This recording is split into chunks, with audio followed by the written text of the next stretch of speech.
자, 오늘 우리가 읽은 본문은요, 하박국서의 마지막입니다. 하박국서는 하박국의 마지막 대답으로 끝이 나게 되어 있는데요, 그 부분을 우리가 읽은 것입니다. 다 같이 한번 1절 한번 보도록 할까요? 1절입니다. 다 같이 읽어보겠습니다. 시기온옷에 맞춘 선지자 하박국의 기도라. 네, 여기에 시기온옷이라는 단어가 나오잖아요. 시기온옷이라는 단어의 정확한 뜻이 무엇인지 사실 잘 모르고 있는 상황에 있습니다.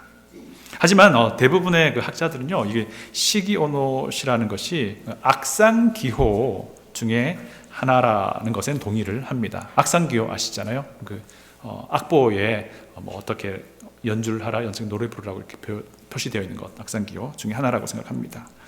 시편 7편을 보면요, 비슷한 악상기호가 나오거든요. 제가 시편 7편 1절을 한번 읽어드릴게요. 다윗의 식가yon 베냐민 구시의 말에 따라 여호와께 드린 노래라고 시편 7편 1절에 이제 붙어 있습니다. 식가요이란 말도요, 마찬가지로 악상기호 중에 하나인데요, 이 뜻이 뭐냐면 애가처럼 슬픈 노래처럼 불러라, 그리고 좀 그 불규칙적으로 이렇게 불러라, 뭐 이런 의미를 가지고 있답니다. 그래서 아마 학자들은 이게 식가요이라는 말과 우리 오늘 본문에 나오는 시기오노시라는 그 악상기호가 비슷한 뜻이 아닌가라고 추측할 뿐입니다.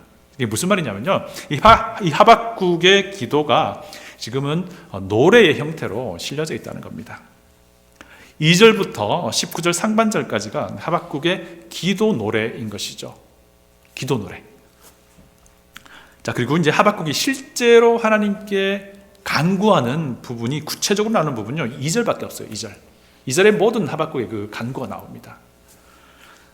우리가 성경을 이제 봉독하면서, 그리고 이제 하박국서 강의를 쭉 하면서 눈치를 챘을 겁니다. 선지자의 그 태도가요, 하박국서 처음에 나왔던 그 선지자의 태도와는 좀 많이 달라진 것을 보게 됩니다. 선지자가 하나님께 기도하는 그 내용도요, 처음과는 많이 달라져 있습니다. 하박국 선지자가 하나님께 매달리며 기도하는 그 과정을 거치면서 자신의 그 생각을 하나님의 뜻에 이제 맞추어 가게 된 것이다 라고 우리가 설명할 수 있습니다. 구체적으로 어떻게 달라지는지 한번 확인해 보도록 할게요. 자, 선지자의 첫 번째 기도는 우리 1장 2절부터 4절에 나오는데요, 그 중에서 제가 2절을 한번 읽어 드려보겠습니다. 여호와여, 내가 부르짖어도 주께서 듣지 아니하시니 어느 때까지리까? 내가 강포로 말미암아 외쳐도 주께서 구원하지 아니하시나이다. 제가 지금 차분하게 읽었잖아요, 이 부분을. 실제로 이 분위기 어떨 것 같으세요? 아주 하박국 선지자는 흥분해 있는 상태일 겁니다. 그리고 아주 화가 난 상태일 것 같습니다. 실제로 이렇게 한다면, 여호와여, 내가 부르짖어도 주께서 듣지 아니하십니다. 어느 때까지 그러렵니까? 뭐 이런 식으로 기도를 했을 겁니다. 유다의 죄악에 침묵하시는 그 하나님께 때로는 역정을 내는 듯한 모습입니다. 심지어는 하박국 선지자가 하나님을 고소하고 있는 거예요. 하나님, 무슨 말이냐면요, 유다는 사악합니다. 그런데 이 나쁜 유다를 징계하지 않고 놔두는 건 하나님도 이상한 거예요 라고 이렇게 고소를 하고 있는 것 같아 보이죠.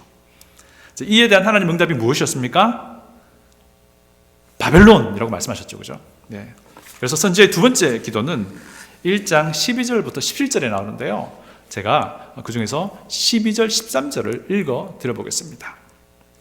선지자가 이르되, 여호와 나의 하나님, 나의 거룩한 이시여, 주께서는 만세 전부터 계시지 아니하시니까 우리가 사망에 이르지 아니하리이다. 여호와여, 주께서 심판하기 위하여 그들을 두셨나이다. 반석이시여, 주께서 경계하기 위하여 그들을 세우셨나이다. 주께서는 눈이 정결하심으로 악을 참아 보지 못하시며 패역을 참아 보지 못하시거늘 어찌하여 거짓된 자들을 방관하시며 악인이 자기보다 의로운 사람을 삼키는데도 잠잠하시나이까. 두 번째 기도는 하박국의 첫 번째 기도보다는 조금 화가 수그러들지 않나 하는 생각을 하게 됩니다. 왜냐하면요, 이 두 번째 기도에서는 하박국이 하나님이 어떤 분인지에 대한 자신의 그 신앙 고백을 포함하고 있습니다. 그 부분이 금방 읽었던 부분입니다. 12절부터 13절 상반절까지가 선지자의 그 신앙 고백인 겁니다. 거룩한 하나님, 그리고 영원토록 계시는 하나님, 심판하시는 심판자 하나님, 반석이신 하나님, 눈이 깨끗한 하나님, 뭐 이렇게 하나님에 대한 자신의 신앙을 고백을 합니다. 그럼에도 불구하고 그 뒤에 이어서 계속해서 하나님을 고소하는 모습이 나와요. 바벨론은 사악합니다. 그런데 악한 바벨론을 사용하시는 하나님 좀 이상한 거예요 라고 이렇게 또 고소를 계속 이어가는 것을 보게 됩니다. 그리고 이제 이에 대한 하나님의 응답이 무엇이었죠? 하나님이 어떤 묵시를 보여주신 겁니다. 그죠? 네, 기억을 하실 겁니다. 자, 그리고 이제 마지막으로 하박국의 그 직접적으로 하나님께 기도하는 그 모습이 오늘 본문 중에 나오는데 그것이 바로 2절이에요. 2절에 보면 하박국이 정말 실제로 하나님께 기도하고 구하는 모습이 나오는 겁니다. 이렇게 가만히 보니까 처음에는 싸움닭이었어요.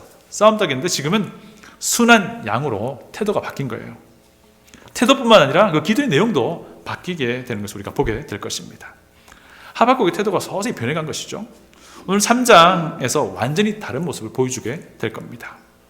자, 이것이 하박국이 하나님과 부대끼면서 씨름하면서 하나님께 매달리면서 하나님께 기도하면서 그의 생각이 변화되는 그 과정을 겪은 것이죠. 그 결과라는 것입니다. 기도는 우리의 생각을 하나님께 맞추어가는 그런 과정이라 할 수 있습니다. 그런 과정을 거치고 난 선지자 하박국의 완성된 기도가 오늘 우리가 읽었던 본문 중에 나오는 3장 2절인 것입니다. 우리 다 같이 2절 한번 읽어볼까요? 3장 2절 다 같이 한번 읽어보겠습니다. 여호와여, 내가 주께 대한 소문을 듣고 놀랐나이다.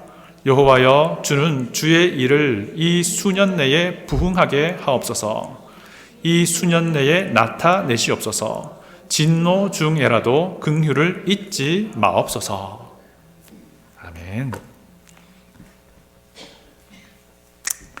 하박국서는요, 사실 3장밖에 안 되잖아요. 되게 짧은 선지서입니다. 하지만 하박국과 하나님과의 그 씨름은요, 우리가 생각하는 것보다는 길다는 것입니다. 우리가 보기에는 3장밖에 되지 않아서 짧은 책이라서 하박국과 하나님과의 그 씨름이 굉장히 짧게 느껴지지만 사실 그렇지가 않다는 것입니다.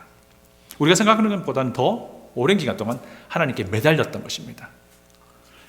그 사이에 하박국의 기도와 하나님의 응답이 서로 오고 갔던 것이죠. 그리고 그 과정에서 하박국 선지자는 자기 생각을 바꾸게 됩니다. 그리고 자기 생각을 내려놓게 됩니다.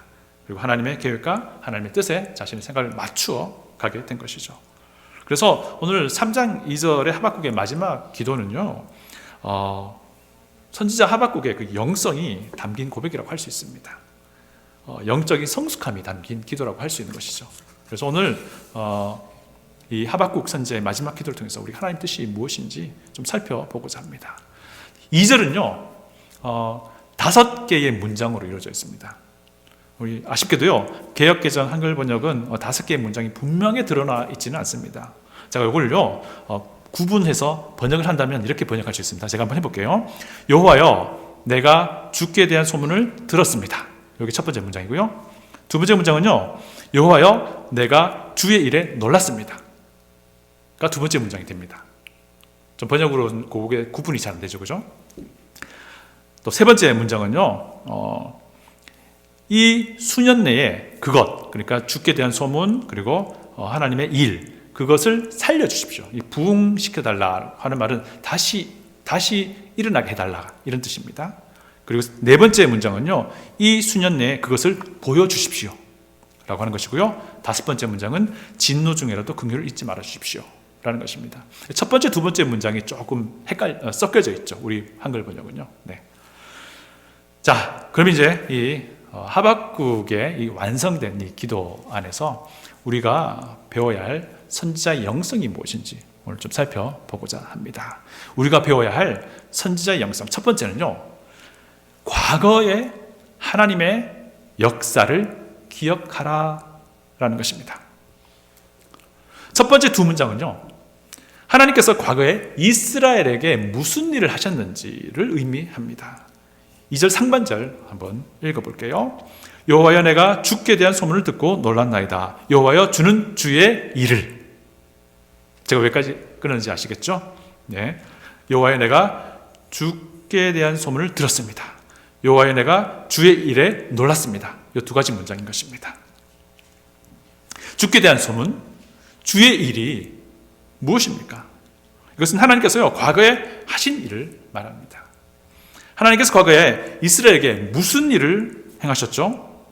여러분, 이스라엘 역사에서 이스라엘 민족이 절대로 잊을 수 없는 사건이 있는데 바로 그것이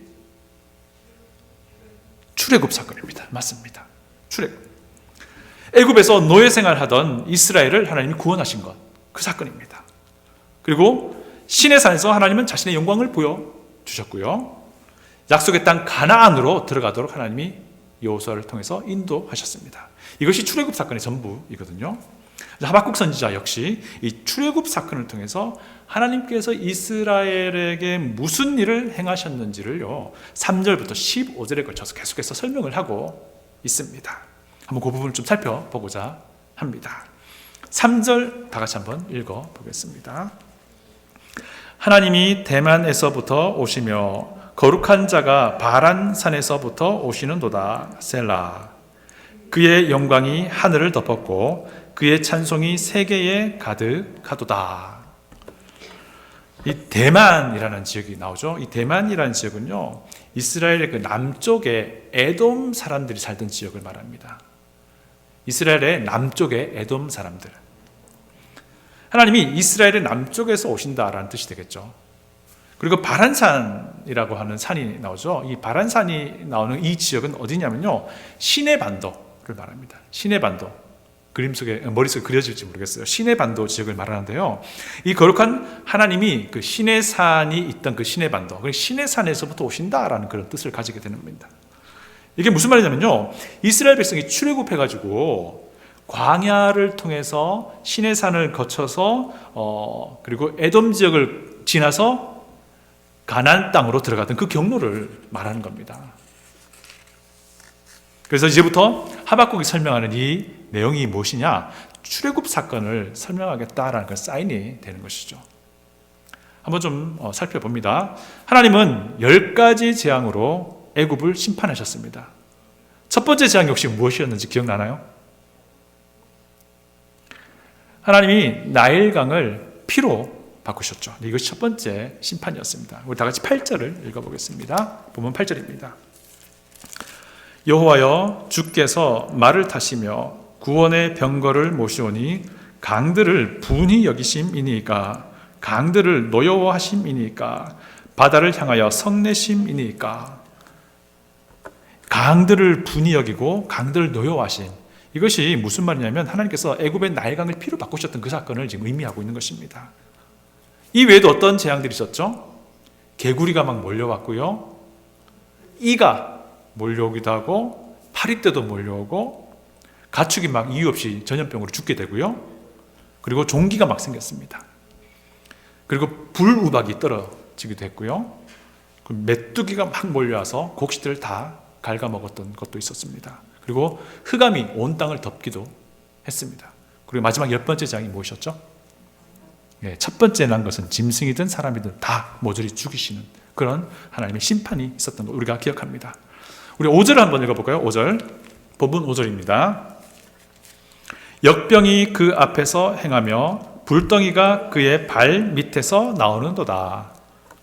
역병이라 하는 이 모든 것들이 다 결국 하나님께서 이스라엘 백성들이 애굽에 있을 때에 그들을 출애굽시키기 위해서, 탈출시키기 위해서 애굽에게 하나님이 행하신 재앙을 말하는 것입니다. 여기서 불덩이라고 번역하고 있는 부분이요, 재앙이라는 뜻을 가지고 있는 단어이기도 합니다. 또 하나님은 그렇게 출애굽시키시고 출애굽하시면서 어떤 일을 하셨습니까? 바다를 가르셨죠. 하나님은 홍해 바다를 가르시고요, 이스라엘 백성이 마른 땅을 밟고 지나가게도 하셨습니다. 우리 다 같이 15절을 읽어보겠습니다. 15절입니다. 주께서 말을 타시고 바다 곧 큰 물에 파도를 밟으셨나이다. 바다에 파도를 밟으셨다라는 표현이요, 바다를 다스리시는 하나님이 홍해 바다를 가르셨다라는 겁니다. 그리고 그 기적을 통해서 하나님은 이스라엘 백성을 마른 땅을 밟고 지나가게 하셨다라는 것입니다. 8절 우리 하반절에도 보면요, 이런 표현이 있습니다. 바다를 향하여 성내심이니까, 바로 이것입니다. 홍해 바다를 가르신 하나님을 뜻하는 것이죠. 그리고 10절에도 이런 표현이 있어요. 우리 10절 한번 찾아볼까요? 10절 한번 다 같이 읽어보겠습니다. 산들이 주를 보고 흔들리며 창수가 넘치고 바다가 소리를 지르며 손을 높이 들었나이다. 바다가 소리를 지르며 손을 높이 들었다는 표현이 있잖아요. 이것은 바로 하나님께서 홍해 바다를 가르신 그 장면을 표현하고 있는 것입니다. 또 하나님은 출애굽 과정에서 어떤 일을 하셨습니까? 시내 산에서 영광 중에 이스라엘 백성에게 임재하셨습니다. 이를 출애굽기 19장 16절부터 19절에서 이렇게 묘사하거든요. 제가 한번 읽어드려 볼게요. 한번 들어보세요. 셋째 날 아침에 우레와 번개와 빽빽한 구름이 산 위에 있고 나팔 소리가 매우 크게 들리니 진중에 있는 모든 백성이 다 떨더라.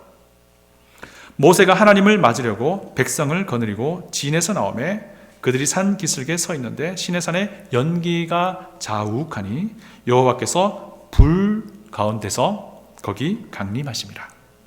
그 연기가 옹기가마 연기같이 떠오르고 온 산이 크게 진동하며 나팔 소리가 점점 커질 때에 모세가 말한즉 하나님이 음성으로 대답하시더라. 시내산에서 이스라엘 백성에게 하나님의 영광을 드러내신 그 사건을 하박국 선지자도 언급합니다. 우리 다 같이 4절 한번 읽어보겠습니다. 본문 4절입니다. 그의 영광이 햇빛 같고 광선이 그의 손에서 나오니 그의 권능이 그 속에 감추어졌도다. 이스라엘 백성은요, 하나님의 영광이 막 임하실 때에 그 빽빽한 구름 사이로 비치는 번갯빛을 보면서 막 두려워한 거예요. 그래서 우리가 6절과 10절을 읽어보겠습니다. 6절과 10절입니다. 6절 먼저 읽어봅니다. 그가 서신즉 땅이 진동하며 그가 보신즉 여러 나라가 전율하며 영원한 산이 무너지며 무궁한 작은 산이 엎드러지나니 그의 행하심이 예로부터 그러하시도다.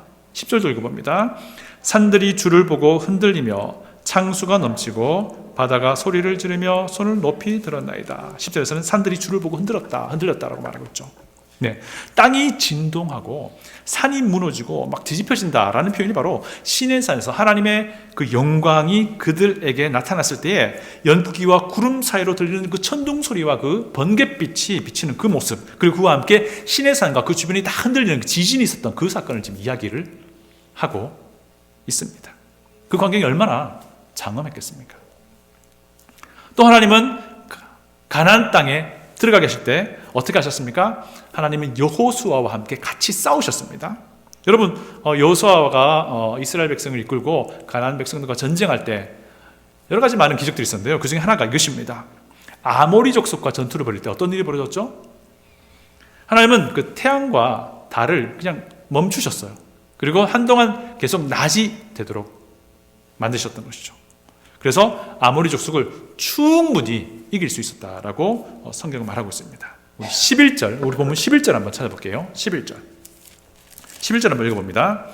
날아가는 주의 화살의 빛과 번쩍이는 주의 창의 광채로 말미암아 해와 달이 그 처소에 멈추었나이다. 이 구절은요, 이스라엘이 아모리 족속과 전투를 벌일 때에 있었던 바로 그 여호수아 10장의 그 사건 말하는 겁니다. 해와 달을 그냥 그대로 멈추게 하시고 계속 낮이 이어지게 하신 겁니다. 그리고 그 낮 동안에 이스라엘 백성들을 하여금 아모리 족속을 충분히 이기게 하신 그 사건을 계속해서 이야기를 하고 있는 것입니다. 되게 많은 분량을 할애해서 하나님이 과거에 이스라엘 백성들에게 무슨 일을 하셨는지, 특별히 출애굽 사건을 통해서 가나안에 입성하시기까지 어떤 놀라운 일을 하셨는지를 계속해서 설명하고 있는 것입니다.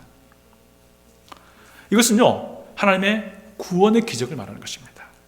하나님이 행하신 일에 대한 소식을 듣고 놀랐다라고 말하잖아요. 사실 하박국 선지자에게 출애굽의 소식 그 자체는 새로운 것은 아니에요. 그리고 이미 알고 있는 사실인 것이죠.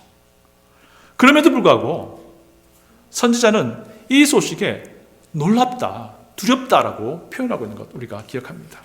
놀라움을 금치 못하고 있는 것입니다. 왜 그랬을까요?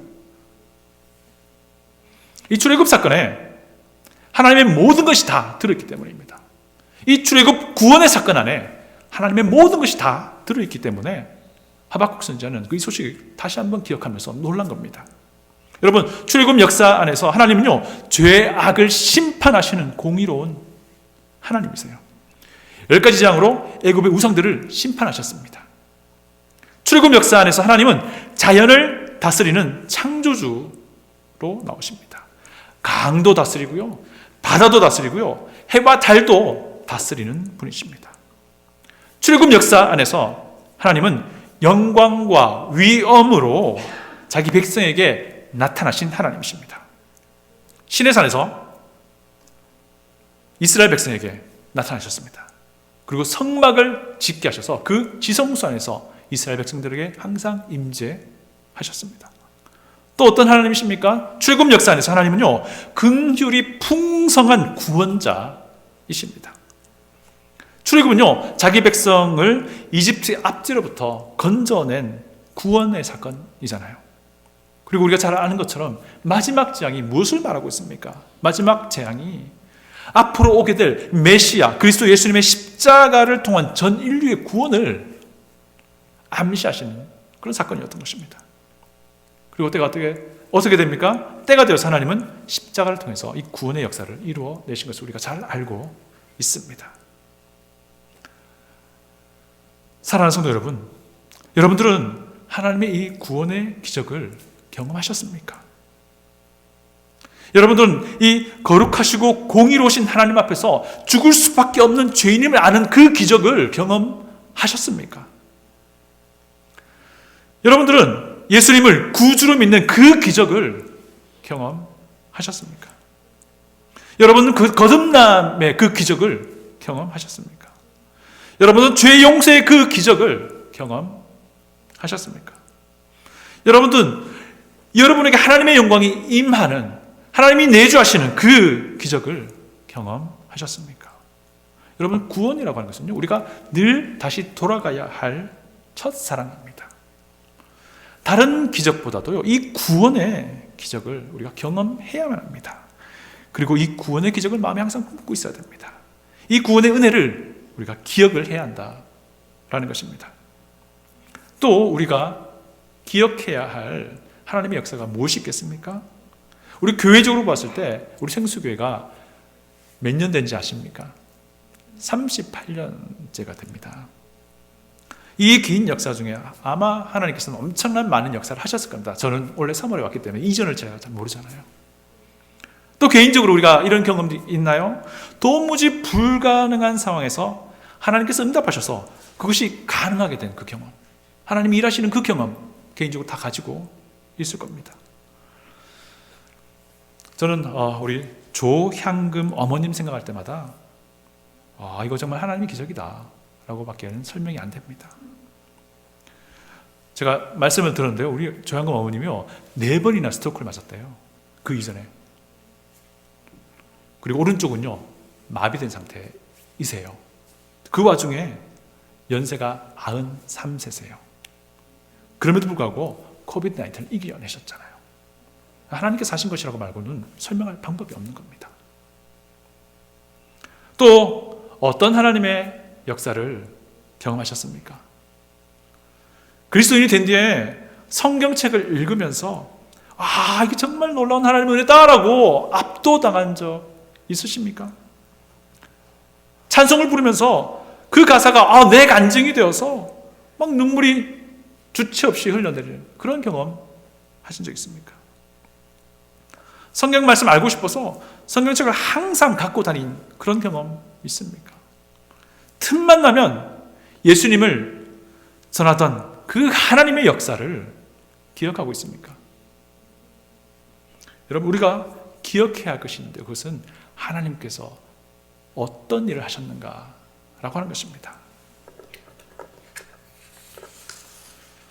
두 번째 우리가 배워야 할 선지자의 영성은요, 지금 하나님의 역사를 구하라 라는 것입니다. 하나님이 과거에 이스라엘 백성에게 하셨던 경이로운 역사를 듣고서 하박국 놀랐습니다. 그리고 선지자는 이제 이렇게 기도하는 겁니다. 지금도 하나님께서 역사해 주십시오. 하나님이 그 기적을 지금도 우리에게 보여주십시오 라고 기도하고 있는 거예요. 2절 중반절을 제가 읽어드립니다. 이 수년 내에 부흥하게 하옵소서. 이 수년 내에 나타내시옵소서. 되게 아주 유명한 구절이잖아요. 부흥하게 하옵소서 라는 구절은 사실은 우리가 흔히 알고 있는 부흥의 그 개념과는 사실 좀 다른 개념입니다. 이 단의 의미는 제가 설명했던 것처럼요, 살게 해주십시오, 살려주십시오 라는 뜻입니다. 똑같은 단어가 어디에 나오는지 아세요? 2장 4절입니다. 의인은 그의 믿음으로 말미암아 살리라 할 때 그 살리라와 같은 단어입니다. 하나님의 일을 지금 살려달라는 겁니다. 이게 무슨 말이죠? 하나님의 일을 지금 행해 주십시오라는 뜻입니다. 그리고 하나님의 일을 지금 우리에게 보여주십시오라고 하는 것입니다. 지금. 여기 보니까요, 이 수년 내에라는 단어가 두 번 반복이 됩니다. 자, 이게 무슨 말이냐면요, 하박국 선지자가 기도하던 그 해에 이루어달라라는 그런 의미입니다. 과거에 하나님의 그 놀라운 역사를 지금 좀 행해 주십시오. 지금도 행해 주십시오 라는 것입니다. 과거에 그 하나님의 그 경이로운 역사를 지금 행하셔서 우리에게 보여주십시오 라고 기도를 하고 있는 것입니다. 과거에 이스라엘을 애굽에서 구원하신 하나님의 그 기적과 역사를 지금 보여주세요 라고 기도하는 것입니다. 지금 행해 주십시오 라고 기도하는 것입니다.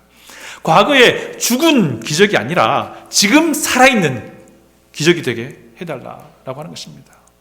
우리가 만약 이런 영성을 가지고 있다면요, 그 누구도 용감하게 은퇴할 수 없을 거예요. 이런 영성을 가지고 있다면요, 라떼는 말이야 라고 말하면서 뒤로 물러서지 못할 거예요. 하나님께서 구원하셨던 그 첫사랑을 지금도 잊지 않게 해주십시오. 거룩하신 하나님 앞에서 내가 죄인임을 알았던 그때 내가 보았던 하나님의 영광과 그 위엄을 지금도 간직하게 해주십시오. 과거에 하나님의 말씀을 읽으며 그 눈물을 주체할 수 없었던 그 감격을 지금도 여전히 경험하게 해주십시오. 과거에 그리스도를 더 알기 위해서 성경책을 손에 떼지 않았던 그 경험 지금도 이어가게 해주십시오. 하나님의 은혜에 합도당하여, 하나님의 은혜에 압도당하여 내 주님 예수님을 전하기 위해 이곳저곳 다녔던 그 발걸음을 지금도 내가 이어갈 수 있게 해주십시오. 이 모든 것이 하나님께서 행하신 기적인 것입니다. 그리고 지금도 그 기적을 저에게 행해 주십시오 라고 기도하는 것입니다. 제가 순종하겠습니다 라는 그 고백이 같이 들어있는 것입니다. 이것이 지금 하나님의 역사를 구하는 영성입니다. 과거에 죽은 신앙이 아니라 현재도 여전히 살아있는 그런 신앙 되게 해달라고 기도하는 것, 그것이 바로 지금 하나님 역사를 구하는 영성이라는 것입니다. 세 번째 우리가 배워야 할 선지자의 영성은요, 긍휼을 구하라 라는 것입니다. 하박국 선지자는 고소하는 사람에서요, 긍휼을 구하는 사람으로 변화가 됩니다. 2절 하반절 보겠습니다. 진노 중에라도 긍휼을 잊지 마옵소서. 자, 여기 진노라는 건요, 1차적으로 곧 있을 남유다의 죄악에 대한 하나님의 심판을 말합니다. 폭력적인 바벨론이 폭력적인 유다를 심판하게 될 때에 그럼에도 불구하고 남유다를 불쌍히 여겨달라라고 하박국이 지금 기도하고 있는 것입니다. 남유다가 하나님의 심판받는 것은 너무나도 당연한 것입니다. 그리고 선지자 하박국이 그토록 요구했던 부분이에요. 하박국이 남유다를 고발할 때 그의 모습이 이제 온데간데 사라졌습니다. 하나님의 뜻에 자신의 생각을 맞추고 하나님의 계획에 맞추어 조절하였던 하박국은 이제 긍휼을 구하는 사람이 된 겁니다. 과거에 남유다의 죄악을 고발할 때 그 모습과 완전히 다른 거예요. 하나님 비록 남유다 하나님의 뜻에 따라서 하나님의 계획에 따라서 심판하시고 징계하시지만 그럼에도 불구하고 그 중에 하나님의 긍휼을 남유다를 향해서 잊지 말아 주십시오라고 기도하는 것입니다. 예전에 고사하던, 예전에 죄를 고발하던 하박국의 모습이 이제 완전히 달라진 거예요. 사랑하는 성도 여러분, 우리에게 필요한 영성은요, 긍휼을 구하는 것입니다. 그렇다고 우리가 공의를 포기하자는 것이 아닙니다. 하나님의 정의를 우리가 고수해야 합니다. 그러나 그럼에도 불구하고 불쌍히 여기는 그 마음을 우리가 항상 가지고 있어야 한다라는 것입니다. 우리는 그 누구도 하나님의 기준에 미치지 못합니다. 우린 누구나 다 단점이 있습니다. 우린 누구나 다 부족한 점이 있습니다. 그래서요, 형제를 비난하기보다는요, 그 형제를 위해서 하나님께 기도하는 것, 그것이 바로 우리에게 필요한 하박국 선지자의 성숙한 영성 중에 하나인 것입니다. 형제를 고소하기보다는요, 그를 위해서 기도하는 것입니다. 다른 형제에 대한 비난과 고소를 멈춰야 할 것입니다. 오히려 불쌍히 여기는 마음으로 하나님의 긍휼을 구하는 그런 영성이 지금 우리에게 요구된다라는 것입니다. 사랑하는 성도 여러분, 과거에 하나님께서 행하셨던 그 역사를 우리가 기억해야 합니다. 하나님의 구원을 경험하지 않고는요, 신앙생활이라는 것이 사실 없는 거예요. 하나님의 그 구원의 역사를 비롯해서 하나님께서 나에게 역사하셨던 그 아름다운 모든 것들을 다 기억하기를 원합니다.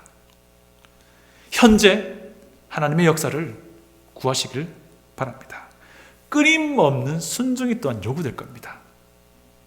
그러나 살아있는 하나님의 역사를 매 순간 경험하게 될 것입니다.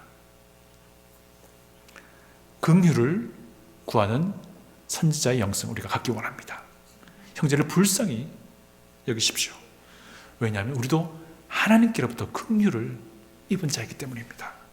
이것이 선지자 하박국, 하나님과 그 긴 시간 동안 씨름하고 매달리면서 결국 자신의 생각을 내려놓고 하나님의 뜻에 맞추어진 성숙해진 이 하박국 선지자의 영성이 담긴 기도인 것입니다. 오늘 이 기도의 영성을 우리가 갖기를 소원합니다.